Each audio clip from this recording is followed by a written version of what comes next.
श्री गणेशाय नमः। ओम श्री सरस्वत्यै नमः। ओम श्री गुरुभ्यो नमः। समस्तजनकल्याणे निरतं करुणामयं नमामि चिन्मयं देवं सद्गुरुं ब्रह्मविद्वरम्। सच्चिदानन्दरूपाय विश्वोत्पत्त्यादिहेतवे तापत्रयविनाशाय श्रीकृष्णाय वयं नुमः। श्रीकृष्णाय वयं नुमः।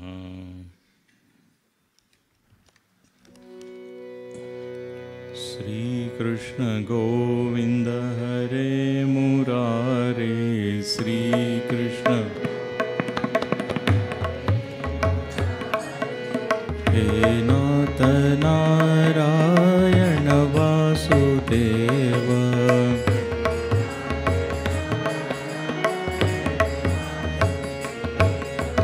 हे नाथ नारायण वासुदेव।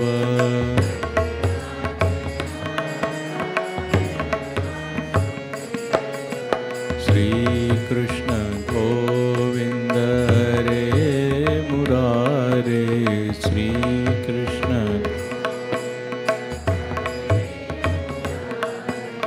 हे नाथ नारायण वासुदेव। हे नाथ नारायण वासुदेव। हे नाथ नारायण वासुदेव। हे नाथ नारायण वासुदेव। हे नाथ नारायण वासुदेव। हे नाथ नारायण वासुदेव। हे नाथ नारायण वासुदेव। हे नाथ नारायण वासुदेव। श्रीकृष्ण गोविंद हरे मुरारे। श्रीकृष्ण हरे मुरारे। हे नाथ नारायण वासुदेव। हे नाथ नारायण वासुदेव। श्री कृष्णचंद्र भगवान की, श्रीमद्भागवत महापुराण की।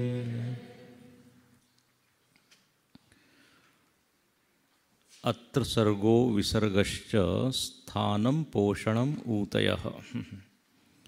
मन्वंतर ईशानुकथा निरोधो मुक्तिराश्रया। श्रीमद् भागवत के 12 स्कंदों के ये विषय हैं। पहला जो स्कंद था उसका विषय था अधिकारी, जिसमें परीक्षित महाराज, शुकदेव जी, नारद जी, वेदव्यास जी, इन सब का वर्णन हुआ। इन सारे वर्णनों को पढ़कर हमको अपना अधिकार बढ़ाना चाहिए। अधिकारी का वर्णन क्यों है? कि हम भी अधिकारी बने। अधिकारी मतलब ऑफिसर नहीं, हाँ, कई बार अधिकारी शब्द का वेदांत ग्रंथों में अधिकारी का मतलब होता है योग्य विद्यार्थी, योग्य शिष्य। आप सब लोग वेदांत के ग्रंथ पढ़ते हैं, उसमें पहला प्रकरण अधिकारी का ही आता है। विवेक, वैराग्य, समाधि, षट संपत्ति, मुमुक्षुत्वम, ये सब गुण होने चाहिए। तो ये सारे गुणों से संपन्न ये सब लोग थे और इसलिए भागवत कहलाए ये सब। दूसरे स्कंद में साधना बताई और विशेष रूप से ध्यान के ऊपर अधिक ध्यान दिया गया। साधनाओं के भी बहुत प्रकार हैं और हर साधना का फल एक नहीं होता, अलग अलग साधना का परिणाम अलग अलग है। कर्मयोग की साधना है वो राग द्वेष कम करने के लिए, जप की साधना है एकाग्रता बढ़ाने के लिए, श्रवण की साधना है अज्ञान की निवृत्ति के लिए, ध्यान की साधना है विपर्यय की निवृत्ति के लिए, भक्ति की साधना है भगवान से संबंध जोड़ने के लिए।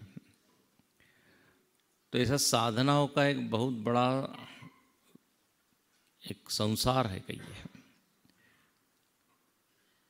यहाँ पर तरह तरह के ध्यान बताए हमने, देखे वो बहुत संक्षेप में। उसके बाद चतुश्लोकी भागवत में भगवान ने ये निरूपण किया कि एक ही सत्य है, माया के कारण वो अनेक दिख रहा है, और एक पद्धति है उसको कहते हैं अन्वय व्यतिरेक। अन्वय व्यतिरेक के द्वारा आप ये जान सकते हैं कि एक ही यहाँ पर सत्य है। उसके विस्तार में हम नहीं जाएंगे। व्यतिरेक मतलब जिसका नाश हो जाए, जो बदल जाए, और अन्वय मतलब जो सब में उपस्थित हो। जैसे मिट्टी के जितने पदार्थ हैं उन सारे पदार्थों में मिट्टी का अन्वय है, ठीक है ना, अन्वय, इन एंड थ्रू मिट्टी सब में है, तो मिट्टी का कहेंगे अन्वय, और जिसका अन्वय होता है वो सत्य होती है। व्यतिरेक क्या है तो बोले घट का जो आकार है उसका व्यतिरेक हो रहा है। एक घट में एक आकार है, वो आकार दूसरे घट में नहीं है, वहाँ दूसरा आकार है, तीसरा आकार है। तो आकार बदल रहे हैं लेकिन सब में मिट्टी एक है। तो क्या बोलेंगे, नाम रूप का व्यतिरेक है और तत्व का अन्वय है, ऐसा। तो इस जगत में भी हम सब लोग घट की तरह हैं, अलग अलग। इसलिए संत लोग घट ही बोलते हैं, घट घट में पंछी बोलता। नानक जी भी कहते हैं घट भीतर प्रभु पाए रहो रे। घट है, और इसलिए जब व्यक्ति का मरण होता है तो फिर एक घट ना सामने लिया जाता है, फिर वो फोड़ा जाता है, मतलब मिट्टी बची केवल, घट नहीं। तो एक चैतन्य ही है, उसका ही अन्वय है सब में, चींटी से लेके ब्रह्मा जी तक। वाचारंभणम विकारो नामधेयम मृत्तिका इत्येव सत्यम। बाकी सब तो कहने के लिए है, ये पेड़ है, ये मनुष्य है, ये पशु है, ये पक्षी है। अंततः सबका सार क्या है तो बोले एक चैतन्य। तो उसका वहाँ निरूपण हुआ। आगे 10 विषयों का नामकरण, मतलब 10 स्कंदों का नाम जो है उसका संकेत किया गया।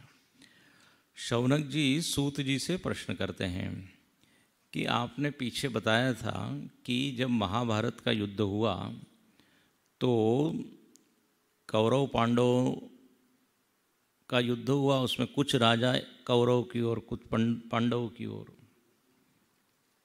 लेकिन जो विदुर जी थे, हाँ, विदुर जी तो किसी भी पक्ष में नहीं थे।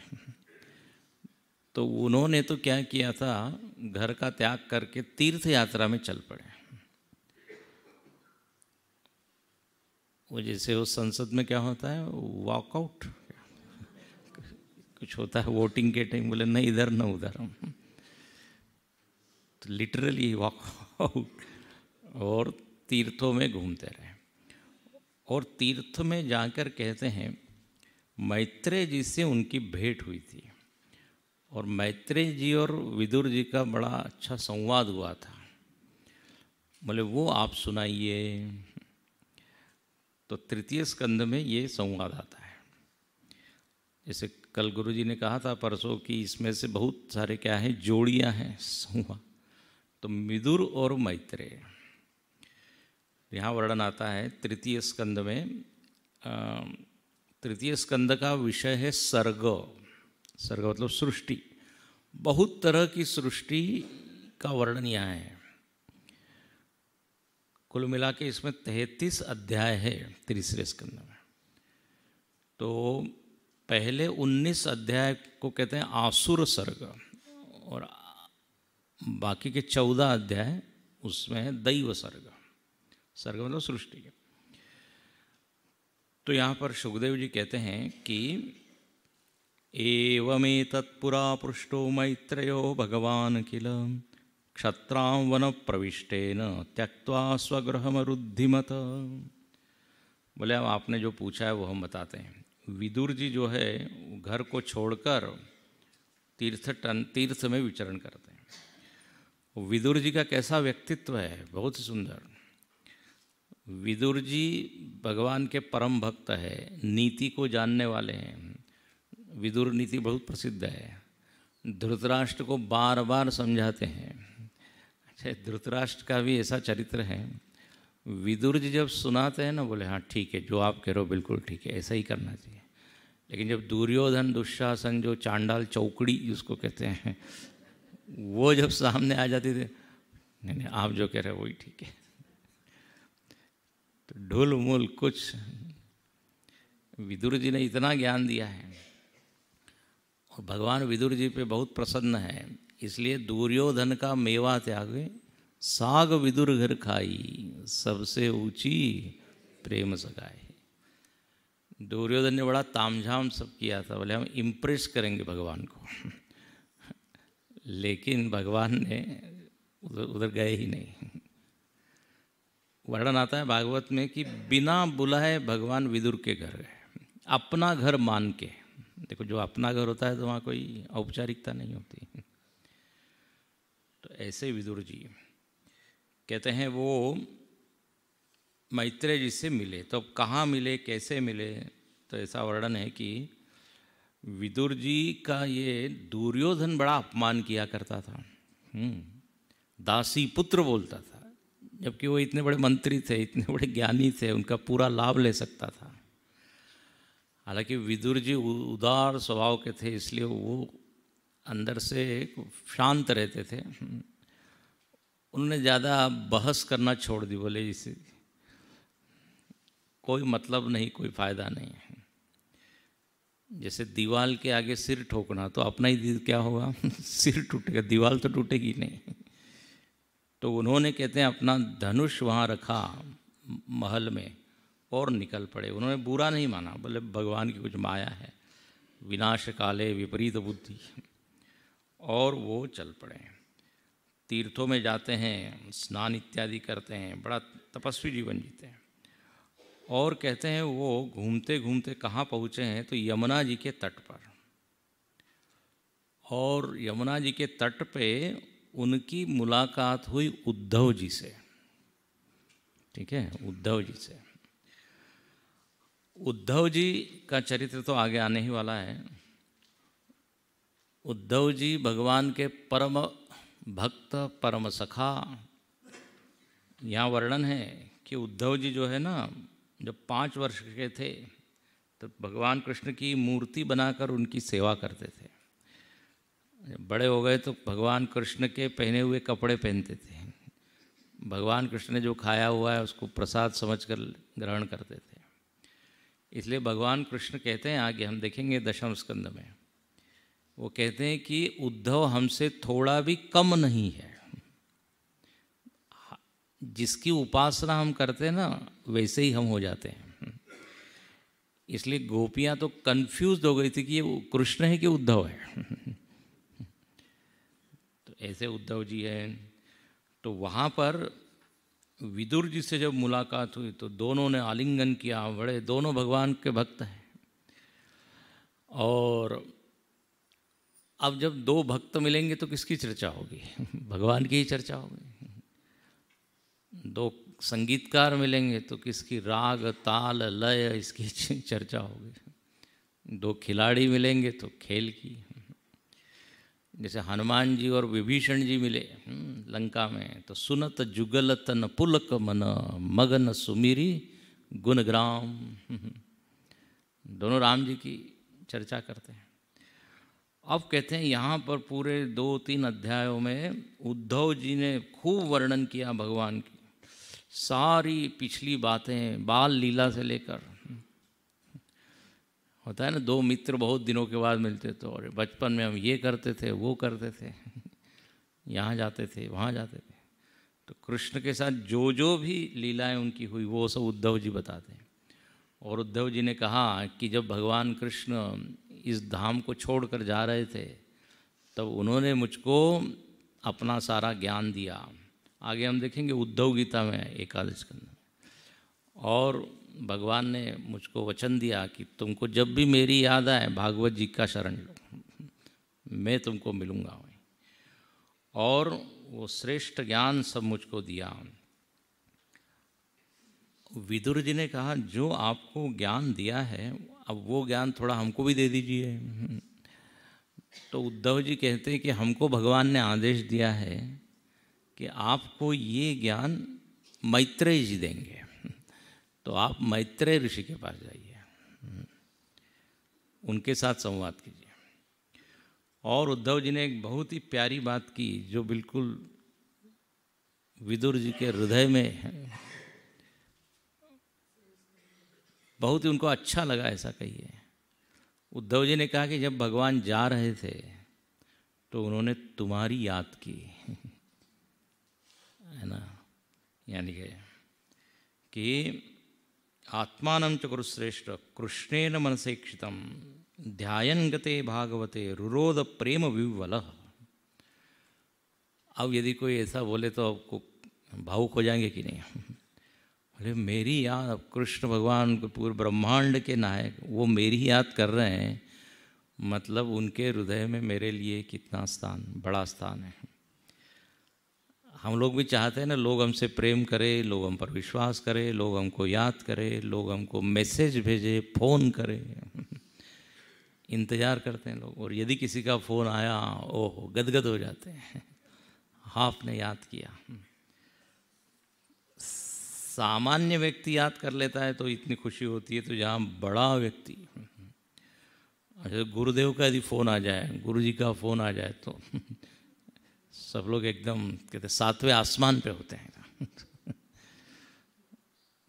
तो विदुर जी प्रेम विह्वलः ऐसा हुआ। और उसके बाद कहते हैं जैसा उद्धव जी ने कहा था, मैत्रेय जी से मिलने के लिए वो हरिद्वार में जाते हैं और वहाँ पे मैत्रेय जी के साथ संवाद होता है। और फिर संवाद मतलब ये नहीं आपकी तबीयत कैसी है और आपका जॉब कैसा चल रहा है, और ये हम लोगों के होते हैं। कितना टर्नओवर है और कितना प्रॉफिट है और शेयर मार्केट के क्या हाल चाल है। यहाँ पे सीधा संवाद शुरू हुआ। बोले विदुर जी प्रश्न करते हैं, सुखाय कर्माणि करोति लोकः न तै सुखम व्यान्यदुपारमं वा विन्देत भूयस्तत एव दुःखं यदत्र युक्तं भगवान वदेन्नः। बोले संसार में हम ये देखते हैं कि लोग सुख के लिए तो प्रयत्न करते हैं। हम सब लोग क्या कर रहे हैं? सुख के लिए ही दौड़ रहे हैं सुबह से शाम तक। पैसा कमा रहे हैं, घर बना रहे हैं, बंगला बना रहे हैं, गाड़ी ला रहे हैं। सुखाय केंद्र में एक ही चीज़ है। लेकिन यहाँ आश्चर्य है, न तै सुखम व अन्यदुपारम व, लेकिन वो सुख मिलता नहीं है। वस्तु मिल जाती है, सुख नहीं मिलता। मिलता भी है तो चलो थोड़ी देर के लिए, जितना हम कल्पना करते हैं उतना तो नहीं होता। उसके लिए जितना हम इन्वेस्ट करते हैं और जिस अपेक्षा से, उतना नहीं होता। थोड़ा बहुत मिलता है, ऐसा नहीं है।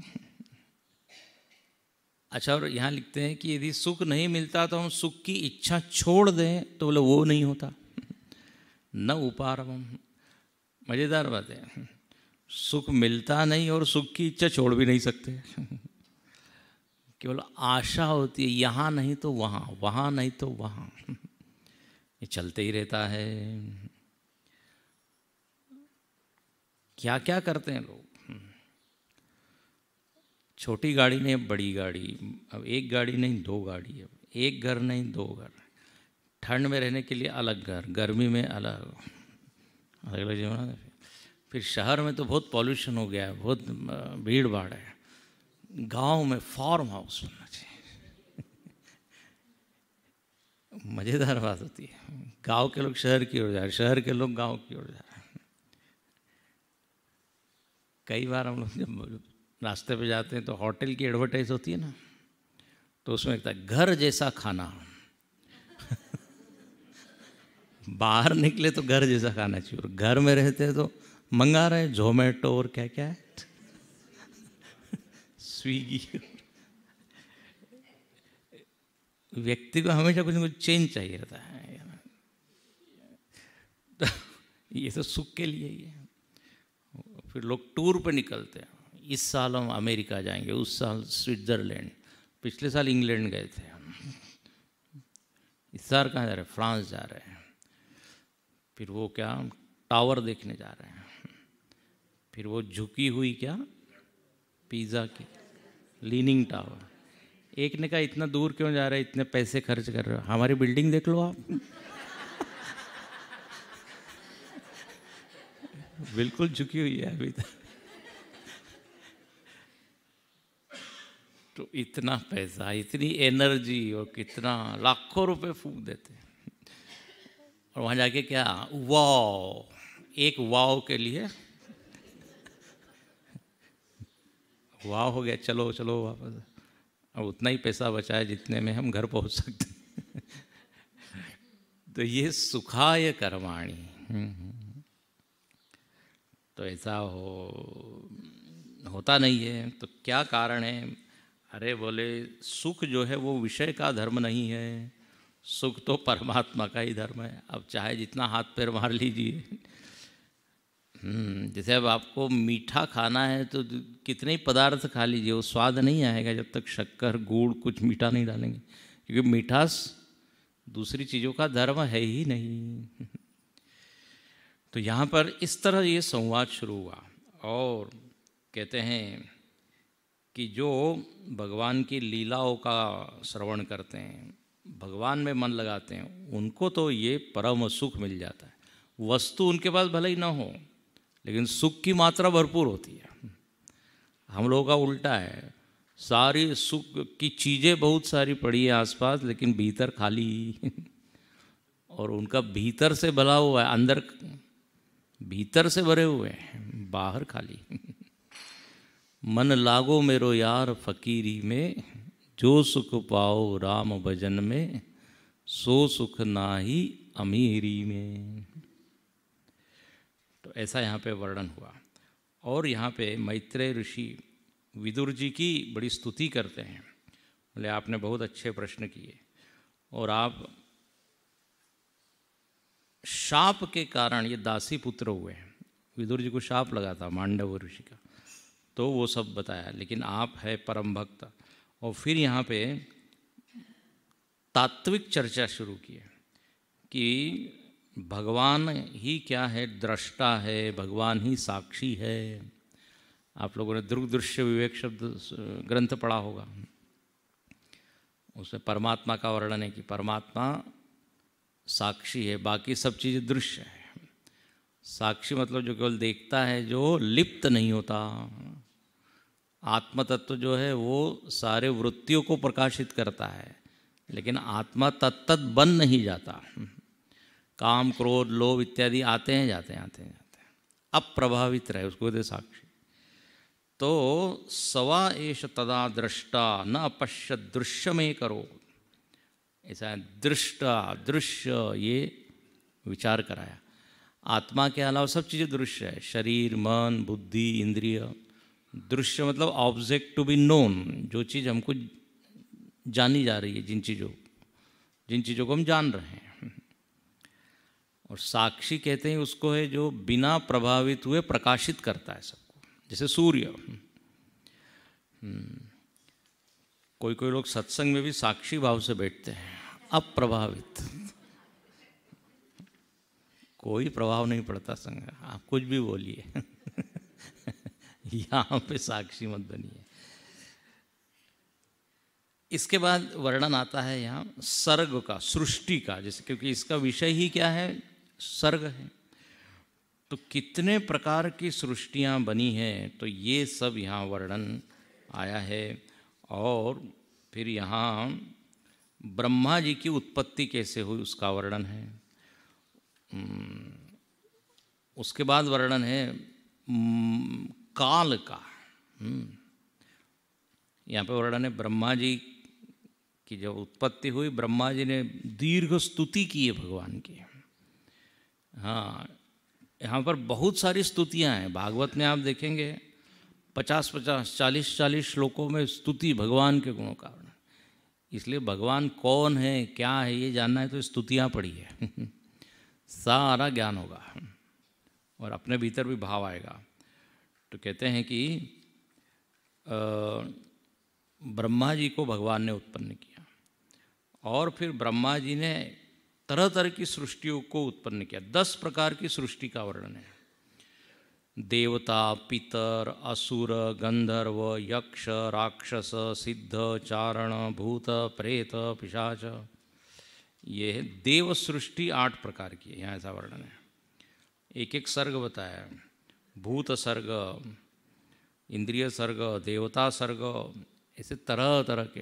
क्योंकि ब्रह्मांड तो अनंत है ना, और एक ही ब्रह्मांड नहीं, अनंत कोटि ब्रह्मांड है। तो इन सब का वर्णन है, आप पढ़िएगा। उसके बाद एक बहुत इंटरेस्टिंग टॉपिक है, वो मतलब काल।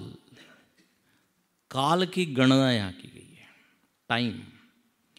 आश्चर्य होता है, हम लोग जो टाइम को मेजर करते हैं ना, उससे भी सूक्ष्म यहाँ पे मेजर किया गया है। बोले 2 परमाणु को मिलकर एक अणु होता है, 3 अणुओं को मिलकर त्रसरेणु होता है। और ये त्रसरेणु मतलब सूर्य की किरण जो होती है ना, उस किरण में आपको ऐसा छोटे छोटे कण दिखते हैं, वो त्रसरेणु होते हैं। और इन त्रसरेणु को 3 त्रसरेणु को पार करने में सूर्य को जितना समय लगता है उसे त्रुटि कहते हैं। फिर त्रुटि है, फिर वेद है, फिर लव है, फिर निमेष है, फिर क्षण है, फिर काष्ठा है, फिर लघु है, फिर नाडिका है, फिर मुहूर्त है। ये सब टाइम की यूनिट्स, हम जैसे नैनो सेकंड और माइक्रो सेकंड और ये करते हैं ना, ये सब। और फिर बढ़ते बढ़ते फिर क्या 60 मिनट का, क्या पहले 60 सेकंड का 1 मिनट, फिर 1 घंटा, फिर सप्ताह, फिर पखवाड़ा, फोर्टनाइट 15 दिन का, फिर महीना, फिर वर्ष, फिर दशक सेंचुरी, फिर क्या है शतक, फिर मिलेनिया, फिर युग, फिर युग से महायुग, महायुग से फिर कल्प। तो ऐसा यहाँ पूरा वर्णन है। दक्षिणायन उत्तरायण है ना, ये होता है वर्ष के 2 भाग की। तो ऐसा समय का विस्तार किया गया है। और यहाँ बताया ये गया है कि इस समय का मूल जो है वो परमात्मा तत्व है। आप यदि दक्षिणामूर्ति स्तोत्र पढ़ें तो उसमें आता है माया कल्पित देश काल कलना वैचित्र चित्रीकृतम। बोले ये ईश्वर की माया शक्ति है, और माया से देश और काल ये बने, स्पेस एंड टाइम। और देश और काल में ही ये सारा जगत हम अनुभव कर रहे हैं। तो ऐसा मत कहिए कि आइंस्टीन ने ही टाइम और स्पेस की स्टडी की है उसके बहुत पहले है। काल मतलब क्या, काल की परिभाषा दी है, कालो नाम क्रम संवित। जो हमको क्रम का ज्ञान होता है ना, बस वही टाइम है। यदि जहाँ क्रम न होगा तो वहाँ टाइम का कॉन्सेप्ट नहीं आएगा। ये घड़ी में भी कांटा चलता है ना, तो एक सीक्वेंस हो ना। प्रसिद्ध क्या परिभाषा है, इंटरवल बिटवीन टू इवेंट्स, दो घटनाओं के बीच का जो अंतराल है उसको समय कहते हैं। दो के बिना समय आप नाप नहीं सकते। आप सब लोग समयातीत होते हैं। कहाँ पे? नींद में, है ना। नींद में आप टाइम के परे चले जाते हैं। कोई कॉन्सेप्ट होता है क्या टाइम का? वहाँ न स्पेस होता है न टाइम, न आकाश न काल।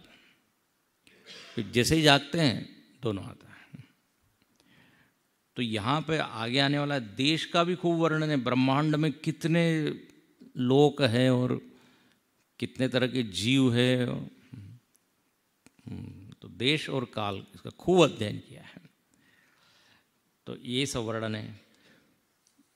और इन सब का प्रयोजन यही है कि हमारा मन कहाँ लगे? भगवान में। जब भगवान से बनी हुई चीज़ इतनी बड़ी है तो भगवान कितना बड़ा होगा? ये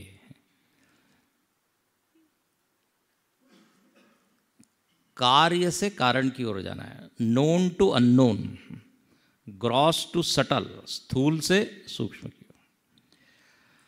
अब कहते हैं यहाँ पे ब्रह्मा जी ने बहुत सारी चीज़ें बनाई, बहुत सारे उनसे क्या हुए, जीव उत्पन्न हुए।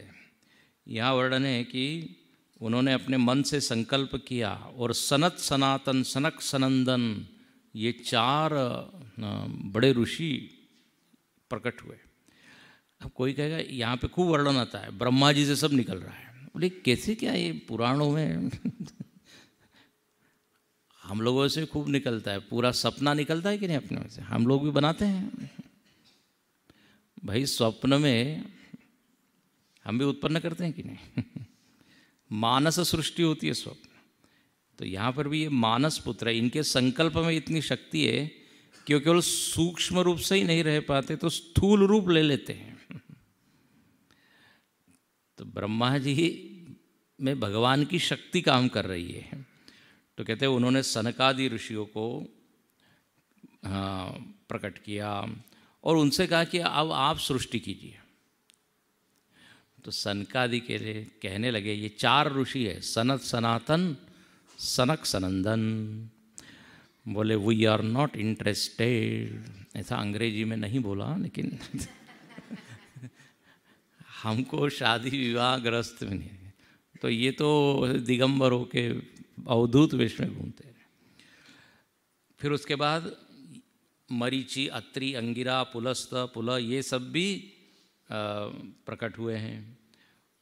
और इन्होंने कुछ कुछ सृष्टि जरूर की, कुछ लोगों ने नहीं की। अब ऐसा बहुत यहाँ वर्णन है। और फिर अंत में पहले मानसी सृष्टि होती थी, मैथुनी सृष्टि नहीं थी। अब मानसी सृष्टि टिकती नहीं थी, ऐसा यहाँ वर्णन है। मन से जो बनाते थे वो टिकता नहीं था। तो ब्रह्मा जी ने संकल्प किया और संकल्प करके उनसे एक जोड़ा प्रकट हुआ। उसका नाम है मनु और शत्रुपा। और मनु और शत्रुपा को कहा कि अब आप संतान उत्पन्न कीजिए पुत्र। और बस अब पूरे भागवत में जो भी आगे वर्णन है सब मनु शत्रुपा से उत्पन्न पूरे वंश का ही वर्णन है। मनु शत्रुपा को कहा कि आप क्या कीजिए, विवाह कीजिए और पुत्रोत्पत्ति कीजिए। तो कहते हैं मनु और शत्रुपा से 5 संतानें हुई। अब बहुत सारे नाम आने वाले हैं। आकूति, देवहूति, प्रसूति, ये 3 कन्या, आकुति, देवहूति, प्रसूति। और उत्तानपाद और प्रियव्रत, ऐसे ये 2 पुत्र उत्पन्न हुए। अच्छा, अब मनु ने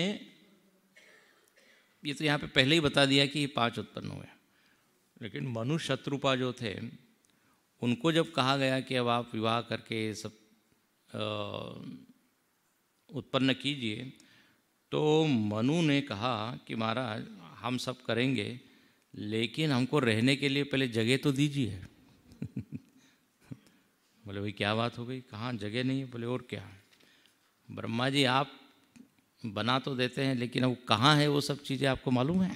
बोले क्यों, क्या हो गया, पृथ्वी पे रहो ना आप। वो कहने लगे पृथ्वी जरा बताइए कहाँ है?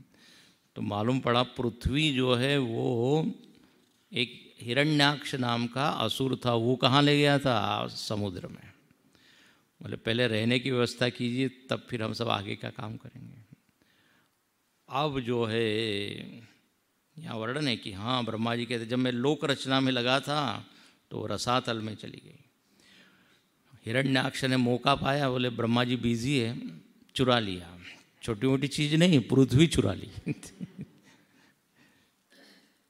बोले हाँ अब पृथ्वी को निकालना पड़ेगा, तो क्या किया जाए? तो ब्रह्मा जी ने फिर भगवान से प्रार्थना की, संकल्प किया, भगवान आप प्रकट होइए। तो ऐसा वर्णन है ब्रह्मा जी के नाक से कौन प्रकट हुआ? एक वराह, वराह मतलब सुअर जैसा। बोलिए वराह भगवान की। वराह भगवान प्रकट हुए और ऐसे छोटे से थे, देखते देखते देखते ऐसे बढ़ते बढ़ते बढ़ते, और इनको संस्कृत में कहते हैं सूकर। तो सूकर मतलब क्या? सू करोती थी सूकर। आपने सुअर को देखा, हूँ ऐसा स्वाद आती है। वो विशाल रूप उन्होंने धारण किया है, और जब ऋषि मुनियों ने ऐसा विशाल रूप देखा तो सब ने उनकी बड़ी स्तुति की। और ये वराह भगवान के हर अंग में, यज्ञ में लगने वाली जितनी सामग्री है ना वो सब है, इसलिए उसको यज्ञावतार कहते हैं और कर्मावतार भी कहते हैं। क्रिया शक्ति से युक्त है, क्योंकि इन्होंने बहुत बड़ा काम किया है, पृथ्वी को वापस लाया है समुद्र में से। तो सारे ऋषियों ने इनकी बड़ी स्तुति की। और अब ये जो वराह है खोजने लगा, किधर है किधर है किधर है, और सीधे समुद्र में वो घुस गए। समुद्र में वर्णन है हिरण्याक्ष जो है वो पृथ्वी को छोड़ता नहीं, तो वहाँ हिरण्याक्ष से युद्ध होता है। खूब दीर्घ आगे वर्णन है हिरण्याक्ष से का युद्ध, और भगवान ने वो पृथ्वी जो है वो ऊपर लाई समुद्र से। आपने फोटो देखा होगा ऐसा, वराह भगवान कैसे मुख पे। अच्छा, इस फोटो से एक मालूम पड़ता है, अब ये पुराण तो हजारों साल पहले लिखे हुए हैं, उस चित्र से ये मालूम पड़ता है कि हमारे ऋषियों को मालूम था कि पृथ्वी गोल है। हाँ, पृथ्वी चपटी नहीं है। ऐसा नहीं कि गैलीलियो ने बताया उसके बाद मालूम पड़ा, नो। पृथ्वी घूमती है, सूर्य स्थिर है, सब पहले से मालूम है। इसलिए पृथ्वी अपने ज्योग्राफी को क्या कहते हैं, भूगोल, भूगोल। तो उस पृथ्वी को उन्होंने स्थापित किया, और फिर कहते हैं मनु शत्रुपा ने आगे काम किया, वो आगे वर्णन है। अब यहाँ पे कोई प्रश्न करेगा कि ये भगवान नाक से क्यों निकले? तो इसका बहुत अच्छा अर्थ गुरुजी ने अपने कमेंट्री में सब दिया है। बोले देखो, ये जो वराह, सामान्य भाषा में सुअर बोल देते हैं, लेकिन ऐसा सुअर ठीक नहीं, वराह, वराह की विशेषता देखिए, तो वराह कभी भी ऊपर नहीं देखता, किधर देखता है हमेशा? पृथ्वी पर। भगवान को किसका उद्धार करना है? पृथ्वी का उद्धार करना है। तो सबसे अधिक प्रेमी कौन है? बोले वराह। इसलिए वराह रूप लिया। ये वराह ऐसा है, पृथ्वी के अत्यंत मलिन अंश को भी खा लेता है। हाँ, अन्न से निकला हुआ, कितना प्रेमी है बताइए। अच्छा, और नाक से क्यों निकले? तो पृथ्वी का गुण है गंध, यहाँ एक एक का गुण है ना, एक एक महाभूत का, शब्द स्पर्श रूप रसगंध। तो बोले इसलिए ब्रह्मा जी कहते हैं आप नाक से प्रकट हुए, क्योंकि नाक, पृथ्वी, गंध इनका संबंध है। और वराह, उसका भी संबंध किससे है? पृथ्वी से। इसलिए वराह रूप लिया, पृथ्वी का उद्धार करना है। हर अवतार के पीछे कुछ न कुछ सिद्धांत है, कुछ न कुछ चिंतन है। अब कहते हैं जब ये बात हुई, सुना मैं विदुर जी ने कि वराह अवतार लेके पृथ्वी का उद्धार किया और हिरण्याक्ष को मारा। अच्छा, हिरण्याक्ष किसको कहते हैं? हिरण्य मतलब होता है सोना, और अक्ष मतलब होती है आँख, जिसकी आँख सोने पर लगी हो। और सोने से आप ले लीजिए संपत्ति। ये जो पृथ्वी है ना, पृथ्वी में सब चीज़ गड़ी हुई है कि नहीं, सोना, चांदी, खनिज, तेल, सब। इसलिए पृथ्वी का एक नाम है वसुंधरा। वसु मतलब सारी संपत्ति, उसको जो धारण करें वो है पृथ्वी। तो ये हिरण्याक्ष का कहता है पूरे पृथ्वी को मैं ही एंजॉय करूं और कोई नहीं। ये हिरण्याक्ष जो है वो लोभ का प्रतीक है। किसका? लोभ, लालच। लोभी व्यक्ति क्या चाहता है? मुझको ही सब कुछ मिले। तो इस हिरण्याक्ष वृत्ति अपने भीतर बैठी है। उधर विष्णु जी ने तो मार दिया, लेकिन इधर अंदर बैठा हुआ है वो। भक्ति से ही वो मरेगा। तो हिरण्याक्ष का वध किया। अब यहाँ प्रश्न ये आया कि ये हिरण्याक्ष कौन है, ये कहाँ से आया? तो अब इसमें कथा है, कथा में से कथा निकलती है। जैसे वो टिफिन में होता है ना, डिब्बे में से डिब्बा, डिब्बे में से डिब्बा। बोले एक ऋषि थे जिनका नाम था कश्यप ऋषि, और कश्यप ऋषि के क्या 2 पत्नियां हैं, एक है दिति और एक है अदिति। दिति के जो पुत्र हुए उनको कहते दैत्य, अदिति के जो हुए वो आदित्य। दिति का अर्थ होता है जो टुकड़े टुकड़े करे, खंड खंड करे, उस धातु से वो बनाए। तो दिति के पुत्र का यही काम, सबको मार रहे, पीट रहे हैं, दैत्य। कहते हैं एक बार क्या हुआ, ये दिति जो है ना वो कश्यप ऋषि को कहती है कि मेरा मन बड़ा चंचल हो रहा है, मेरे मन में काम वासना बहुत आ रही है, कामातुर हो गई हो। और वो कहने लगे मेरी इच्छा पूरी करो। अब ये कश्यप ऋषि कहने लगे देखो ये सायंकाल का समय है, ये सही समय नहीं है।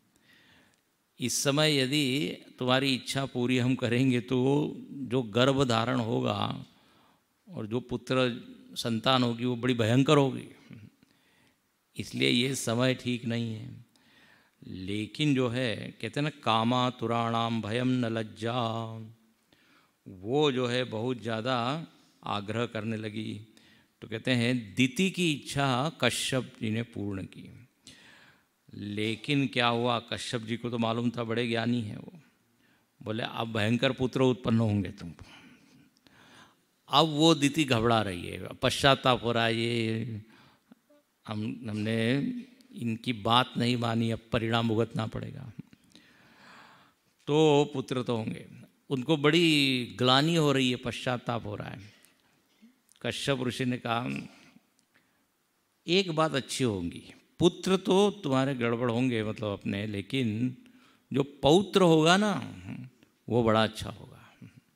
वो पूरे जगत में अपना नाम यश फैलाएगा।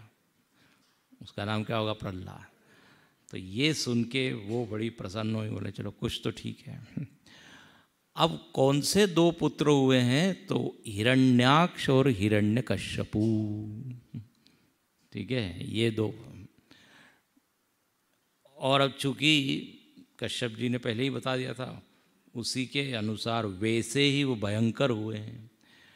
लेकिन एक और बात कही थी कश्यप जी ने कि इतने भयंकर होंगे कि इनको मारने के लिए भगवान को ही आना पड़ेगा, भगवान का स्पर्श होगा, इनको भगवान का दर्शन होगा, हाँ, तो बोले ये तो बड़ा अच्छा है।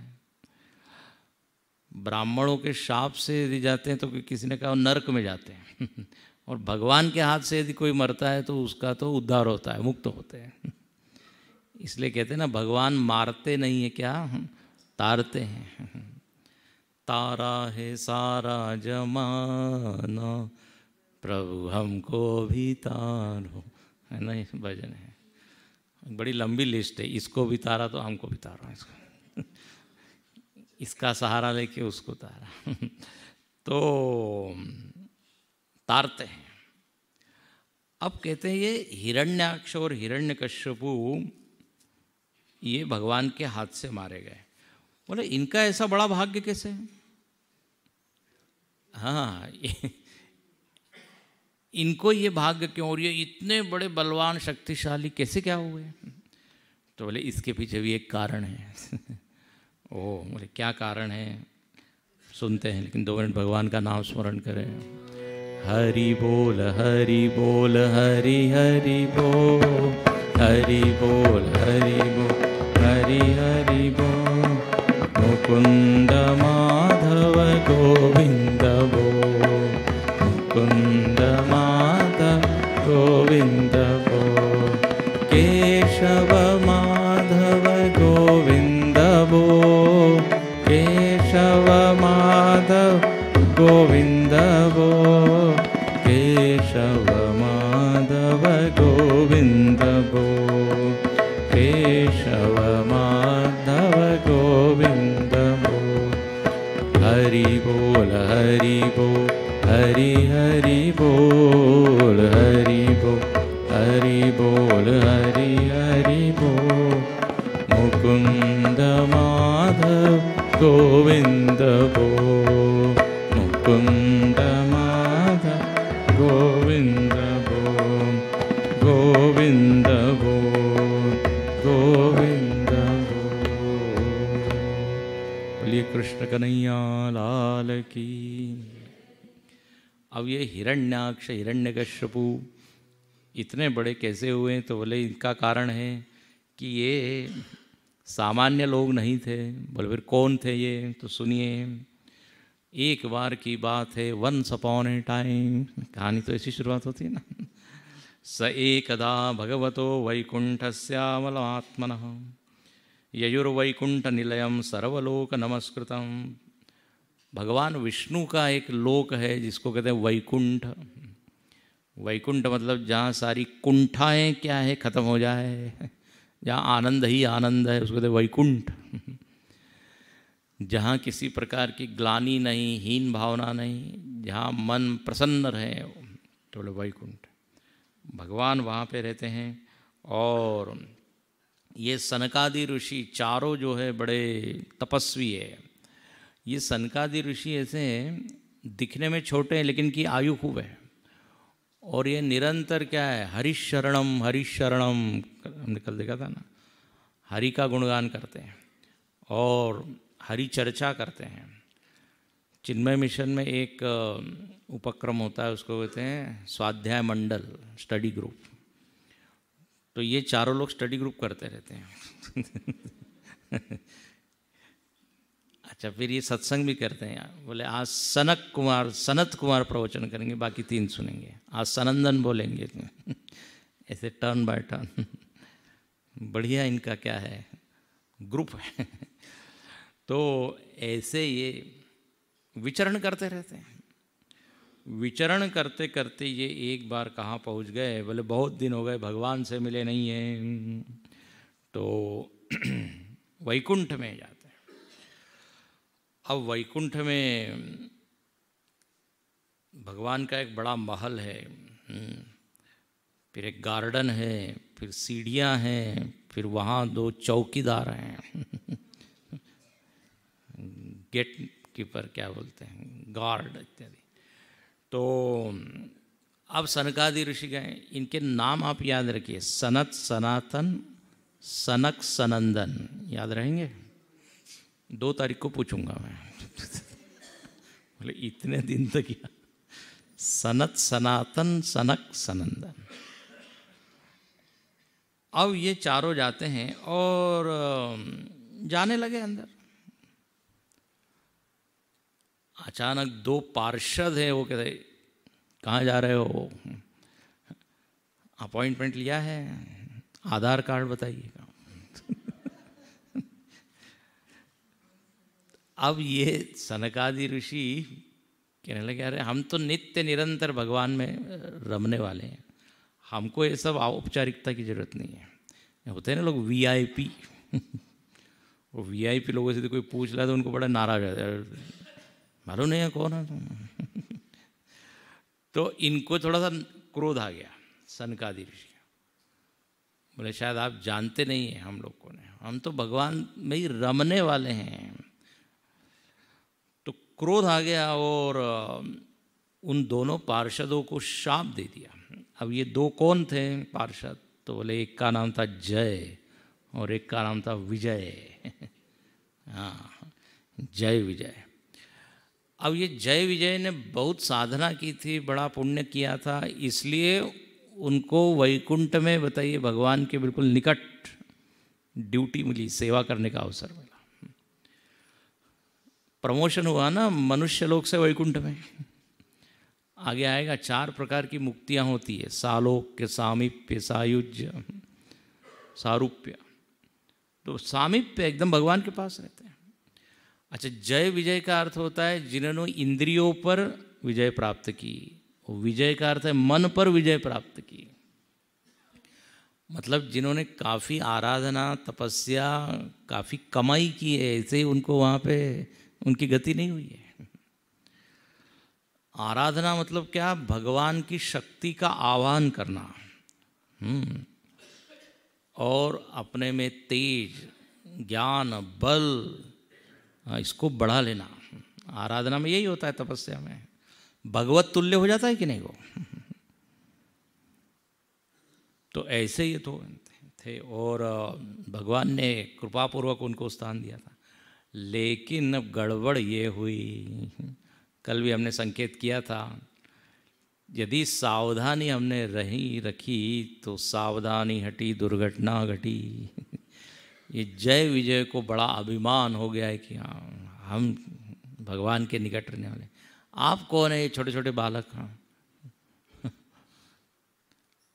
बिना अनुमति के कैसे आप कौन? तो अभिमान हो जाता है जब व्यक्ति उपलब्धि हासिल करता है और ये भूल जाता है कि सारी उपलब्धि का कारण भगवान है। अभिमान के 2 कारण हैं, एक है उपलब्धि प्राप्त करना और उपलब्धि में किसी का भी योगदान न देखना। कई बार हम ये बता चुके हैं। उपलब्धि आपने हासिल की, अचीवमेंट, नई नई चीज़ें, लेकिन सतत ये यदि भान है कि ये माता पिता के कारण मिला, ये हमको गुरु के कारण मिला, भगवान के कारण मिला, तो अभिमान नहीं आएगा, बल्कि उसकी बजाय कृतज्ञता आएगी, gratitude. I am so lucky, I am so fortunate, ये भाव आएगा कि नहीं? लेकिन जहाँ वो हम मिस कर जाते हैं वो चीज़, ये बड़ी फिसलन भरी सड़क है। बहुत चांसेस होते हैं, बड़े बड़े लोग ऊपर जाके नीचे गिर जाते हैं, और अपने इसमें तो खूब पुराणों में यही कहानियाँ आती है। अभिमान हुआ, और स्वामी जी बड़ी अच्छी बात बोलते हैं, सारी कथाएं जो आती है अभिमान की, उसमें अंत में क्या आता है? अभिमान उनका बढ़ते चला गया, और फिर कुछ ऐसा हुआ कि उनका अभिमान चूर चूर हो गया। कहीं ऐसा आपने पढ़ा है क्या? दिन पर दिन उनका अभिमान बढ़ते गया और सुख शांति और आनंद से वो रहने लगे। Ego has to be finished, perished, उसको तो मरना ही है। तो अब ये अभिमान के कारण क्या हुआ? इन्होंने अपमान कर दिया इतने बड़े सिद्ध संतों का, और अब उनके कारण इनके भीतर क्रोध आ गया। सनकादि ऋषि जो हमेशा शांत रहने वाले हैं, उन्होंने क्या शाप दिया? बोले जाओ 3 जन्मों तक तुम क्या बन जाओ? असुर। ये अपने भीतर की कहानी है। जब अभिमान आएंगे तो हम बिल्कुल आसुरीवत हो जाएंगे कि नहीं? किसी को कुछ मानते नहीं है। अभिमान में क्या होता है? ओवर एस्टिमेशन होता है, हम सबसे बड़े हैं। सामने वाले को कीड़े मकोड़े की तरह। और अभिमान मतलब अब भगवान में उसको रस नहीं आता, बस अपनी बात करने में ही रस आता है, अपनी ही बात कर रहा है जहाँ देखो वहाँ। तो ये तो आसुरी स्वभाव है। इसलिए गीता जी में कहा है यदि आपको आत्मज्ञान चाहिए तो पहला गुण है अमानित्वम, ज्ञान मान जहाँ एक कहूँ नहीं। अब कहते हैं ये लोग जो है इन्होंने शाप दिया तो उनको तो असुर बनना ही है। अब हुआ ये कि सनकादि ऋषि ने कहा भगवान से कि देखो आपके ये कैसे हैं जय विजय। अच्छा, इसके पहले एक और घटना ये घटी थी कि लक्ष्मी जी का भी इन्होंने अपमान कर दिया था, ये दोनों जय विजय ने, ये उसके पहले घटना घटी। सनकादि ऋषि को तो रोका, उसके पहले लक्ष्मी जी को रोक दिया। अब बताइए, अभिमान जब चढ़ जाता है, अब अपने पति से मिलने के लिए पत्नी को इनकी परमिशन नहीं बोले अभी भगवान विश्राम कर रहे, यू कांट मीट। अरे बोले who are you to stop. तो लक्ष्मी जी को बहुत गुस्सा आया, बोले इनको आप निकाल दीजिए बिल्कुल। हाँ, बोलिए जाए यहाँ से। विष्णु भगवान ने कहा ओके ओके करेंगे। उस समय कुछ उन्होंने एक्शन नहीं ली। क्यों मालूम है? बोले सब लोग ये कहेंगे कि ये पत्नी के कहने पर है, इसलिए है। ये पति लोगों को बड़ा थोड़ा अभिमान होता है, करते वही है जो पत्नी कहेंगे, लेकिन वो ऐसे सबके सामने ऐसा नहीं हो। तो लक्ष्मी जी ने कहा तो माना नहीं, बोले हम देखेंगे अभी और कोई एक आध बार और इस तरह की कुछ केस होगी तो देन। अब लक्ष्मी जी जब भी देखें, अब उनको तो आना जाना पड़ रहा है उस मन में, चिढ़ के देख रहे हैं, अभी तक यही है। एक बार जब किसी से चिढ़ हो जाती है ना, द्वेष, तो उसको फिर देखना भी कष्टकारी होता है। हाँ, उसको देखना भी अवॉइड करते हैं ना। अरे बोले शिविर में भी आ गया यहाँ पे। हमने सोचा था कि शहर सत्संग में भी बैठा हुआ है। ऐसी बात नहीं है यहाँ पे, लेकिन कोई जिसके प्रति चिढ़ हो जाती है ना, तो लक्ष्मी जी को तो अच्छा नहीं लगा। अब मौका देख रही हो कि आगे कुछ गलती करे हो रही है, अब वो हो गया। अब भगवान को जब ये खबर लगी कि सनकादि ऋषि का अपमान किया और सनकादि ऋषि ने शाप दे दिया, तो देखो भगवान को बुरा नहीं लगा। भगवान ने ये नहीं कहा अरे हमने अपॉइंटमेंट इनका किया हुआ है, अपॉइंट किया है, who are you to dismiss them. ठीक ही किया आपने। बोले आपका अपमान किया, बड़ा घोर इन्होंने पाप किया है, इनको तो दंड मिलना ही चाहिए। ठीक है। अच्छा, इधर सनकादि ऋषि को बड़ा पश्चाताप हो रहा है कि अरे हमने छोटी सी बात के लिए क्रोध कर दिया। देखो जो संत होता है ना, उसका हृदय तो क्या होता है, कोमल होता है। उस क्षण में उन्होंने क्रोध कर दिया, लेकिन बाद में उनको पश्चाताप हो रहा है कि हमको नहीं करना चाहिए था। हम कौन होते हैं इनको शाप देने वाले? भाई ये तो भगवान के अधीन है ना। लेकिन भगवान ने कहा ठीक ही है, आप उसमें कोई गलती ग्लानि मत कीजिए। और भगवान, अब देखिए यहाँ सब एक से एक बढ़ के हैं। भगवान कहते हैं यदि ये जय विजय ने गलती की है तो इसमें जिम्मेदारी मेरी बनती है कि मैंने इनको ठीक से ट्रेनिंग नहीं दिया कि किसको रोकना है और किसको नहीं। तो यदि इनको दंड मिला है तो फिर मैं भी दंड का भागीदार हूँ, मैं भी एक दंड भोगूंगा। और यदि इनको आपने कहा है कि 3 बार ये नीचे जाएं और असुर बन जाए, तो मैं भी फिर इस वैकुंठ से नीचे जाऊंगा। और बॉस को, जो स्वामी है, उसको थोड़ा ज़्यादा दंड मिलना चाहिए। तो बोले 4 जन्म लूँगा मैं। ये कथा सब जानते हैं आप लोग। ये बड़ी सुंदर यहाँ पे अपने भीतर की सारी चीज़ें, पतन होता है। अच्छा, यहाँ भगवान ने कहा कि ऐसा है सनकादि ऋषि, ये शायद मेरा ही संकल्प था। मैं भी चाहता था कि इनको थोड़ा दंड मिले और मैं भी जरा नीचे जाना चाहता था। तो मेरे ही प्रेरणा से आपके भीतर क्रोध आया, ऐसा। सब चीज़ें कनेक्टेड है एक दूसरे से, क्योंकि जो भी होता है तो मंजूर खुदा होता है ना। तो इसलिए मैं 4 बार लूँगा। और आप जानते हैं 3 जन्म में ये असुर बने हैं। तो एक जन्म में ये हिरण्याक्ष हिरण्यकश्यपु बने, जय विजय। एक बार त्रेता में यही रावण और कुंभकर्ण बने, और द्वापर में यही शिशुपाल और दंतवक्र, ये बने। और अब इनको मारने के लिए भगवान ने 4 जन्म लिए। हिरण्याक्ष को मारने के लिए वराह, हिरण्यकश्यपु को मारने के लिए नरसिंह भगवान, रावण और कुंभकर्ण के लिए राम अवतार, और दंतवक्र और शिशुपाल को मारने के लिए कृष्ण अवतार। हो गया, ये याद रहेगा ये। तो ऐसे ये 4 हुए।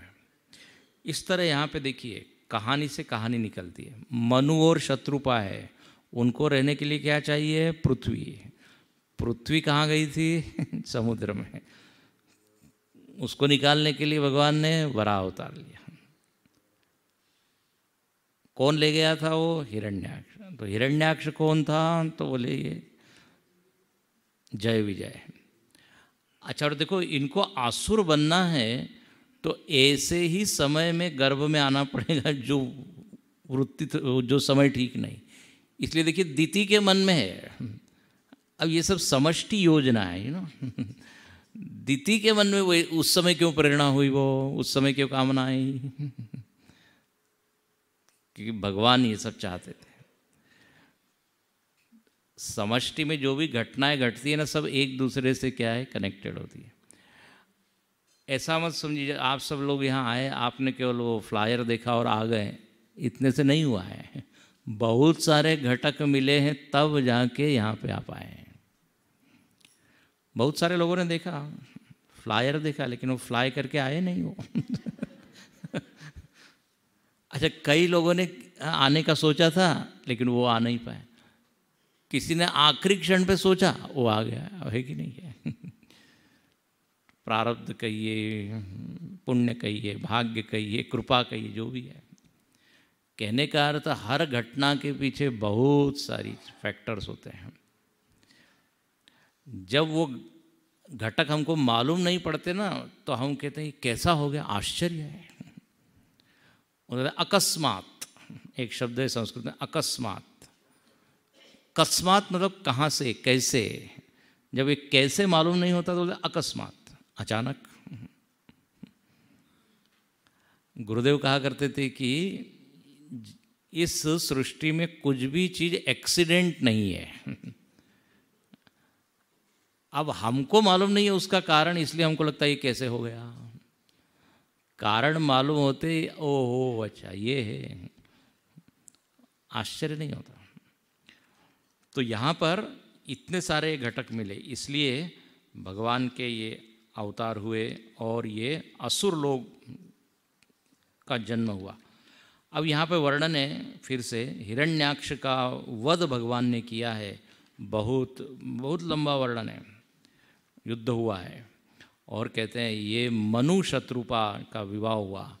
मनु शत्रुपा ने, जैसे मैंने कहा, 5 संतान उत्पन्न की। उसमें एक थी देवहूति। हाँ, देवहूति, आकुति, प्रसूति, ये 3 कन्याएं हैं। किसी के यदि कन्या का जन्म हुआ तो नाम रख सकते हैं देवहूति। अब ये देवहूति की कथा यहाँ आती, बहुत ही सुंदर कथा है। कहते हैं एक स्वयंभू मनु का जो वंश है वो बड़ा ही आदरणीय है, क्योंकि उसमें एक से एक बड़े लोग हुए। तो ये देवहूति कन्या हुई और इनका विवाह हुआ है करदम ऋषि के साथ। करदम, करदम शब्द का अर्थ बड़ा है अच्छा है। करदम एक होता है, दम होता है ना, दमन, संयम, ये अर्थ है। तो ये बड़े तपस्वी थे और इन्होंने लगभग 10,000 वर्ष तक तपस्या की, करदम ऋषि ने। देखिए भागवत में 1000 से कम कोई चीज़ नहीं है। पुत्र इत्यादि 5,000, 10,000 आराम से। किसी राजा ने शासन किया 20,000।